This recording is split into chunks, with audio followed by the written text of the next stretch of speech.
ನಮಸ್ತೆ ಮಕ್ಕಳ, welcome back to my channel. ಇವತ್ತು ನಾವು 9ನೇ ತರಗತಿಯ ಗಣಿತದಲ್ಲಿ ಸೇತುಬಂಧ ಸಾಫಲ್ಯ ಪರೀಕ್ಷೆ ಮಾದರಿ ಪ್ರಶ್ನೆ ಪತ್ರಿಕೆಯನ್ನು ಉತ್ತರ ಸಹಿತವಾಗಿ ನೋಡ್ತಾ ಹೋಗೋಣ ಮಕ್ಕಳ. ಪ್ರಶ್ನೆ 1ರಲ್ಲಿ ನೋಡಿ, 4x² ಪದದಲ್ಲಿರುವ ಸಂಖ್ಯಾ ಸಹಗುಣಕ. ಉತ್ತರ ಸಂಖ್ಯಾ ಸಹಗುಣಕ ಅಂತ ಹೇಳಿದ್ರೆ 4. ಪ್ರಶ್ನೆ 2 ನೋಡಿ, 5a - 2b ಮತ್ತು 3a + 4bಗಳ ಮೊತ್ತವನ್ನು ಕಂಡುಹಿಡಿಯಿರಿ. ಇದಕ್ಕೆ ಸರಿಯಾದ ಉತ್ತರ 8a ಹಾಗೂ 2b. ಪ್ಲಸ್ ಇರೋದನ್ನು ಪ್ಲಸ್ ಮಾಡಬೇಕು ಮಕ್ಕಳ. Minus into plus is equal to minus ಅಲ್ವಾ, ಹಾಗಾಗಿ 2b ಬರುತ್ತೆ. ಅರ್ಥ ಆಯ್ತು ಅನ್ಕೋತೀನಿ ನಿಮಗೆ.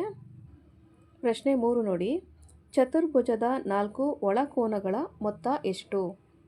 ಚತುರ್ಭುಜ ಅನ್ನೋದ್ರಲ್ಲೇ ಉತ್ತರ ಇದೆಯಲ್ಲ ಮಕ್ಕಳ. 4 ಒಳಕೋನಗಳ ಮೊತ್ತ ಅಂತ ಹೇಳಿದ್ರೆ 360 ಡಿಗ್ರಿ. ಓಕೆ. ಪ್ರಶ್ನೆ 4 ನೋಡಿ, 27ರ ಘನಮೂಲ ಎಷ್ಟು? ಉತ್ತರ 27ರ ಘನಮೂಲ ಅಂತಂದರೆ 3. ಪ್ರಶ್ನೆ 5, ತ್ರಿಭುಜದ ವಿಸ್ತೀರ್ಣವನ್ನು ಕಂಡುಹಿಡಿಯುವ ಸೂತ್ರವನ್ನು ಬರೆಯಿರಿ. ಸೂತ್ರ ಏನು ಮಕ್ಕಳ?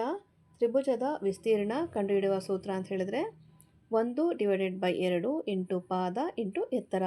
ಈ ಸೂತ್ರವನ್ನು ಬಳಸಬೇಕಾಗತ್ತೆ.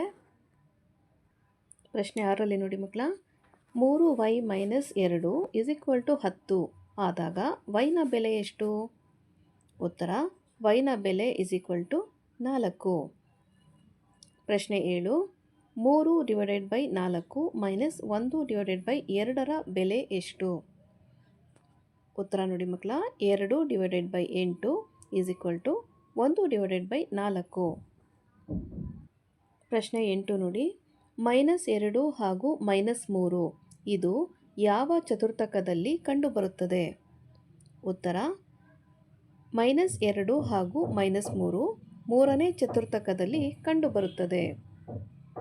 ಪ್ರಶ್ನೆ 9, ಆಯತದ ವಿಸ್ತೀರ್ಣ ಕಂಡುಹಿಡಿಯುವ ಸೂತ್ರ ಬರೆಯಿರಿ. ಆಯತದ ವಿಸ್ತೀರ್ಣವನ್ನು ಕಂಡುಹಿಡಿಯುವಂತಹ ಸೂತ್ರ ಉದ್ದ ಇಂಟು ಅಗಲ.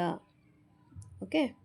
ಪ್ರಶ್ನೆ 10 ನೋಡಿ, 2 3 4 2 6 2 8 2 6 5 ಈ ದತ್ತಾಂಶದ ಬಹುಲಕ ಕಂಡುಹಿಡಿಯಿರಿ. ಈ ದತ್ತಾಂಶದ ಬಹುಲಕ ಅಂತ ಹೇಳಿದ್ರೆ 2. ಮಕ್ಕಳ, ಇಲ್ಲಿಗೆ 9ನೇ ತರಗತಿಯ ಗಣಿತದಲ್ಲಿ ಸೇತುಬಂಧ ಸಾಫಲ್ಯ ಪರೀಕ್ಷೆ ಇದರ ಮಾದರಿ ಪ್ರಶ್ನೆ ಪತ್ರಿಕೆ ಉತ್ತರ ಸಹಿತವಾಗಿ ಮುಕ್ತಾಯಗೊಂಡಿದೆ ಮಕ್ಕಳ. ಈ ಒಂದು ವಿಡಿಯೋ ನಿಮಗೆ ಉಪಯೋಗ ಆದಲ್ಲಿ ದಯವಿಟ್ಟು ನಮ್ಮ ಚಾನಲ್ನ ಲೈಕ್ ಮಾಡಿ, ಶೇರ್ ಮಾಡಿ, ಸಬ್ಸ್ಕ್ರೈಬ್ ಮಾಡಿಕೊಂಡು ನಾವು ಹಾಕುವಂಥ ಎಲ್ಲ ವಿಡಿಯೋನ ನೋಡ್ತಾ ನಮ್ಮನ್ನು ಎನ್ಕರೇಜ್ ಮಾಡ್ತಾ ಹೋಗಿ ಮಕ್ಕಳ. Thank you for watching. Bye bye.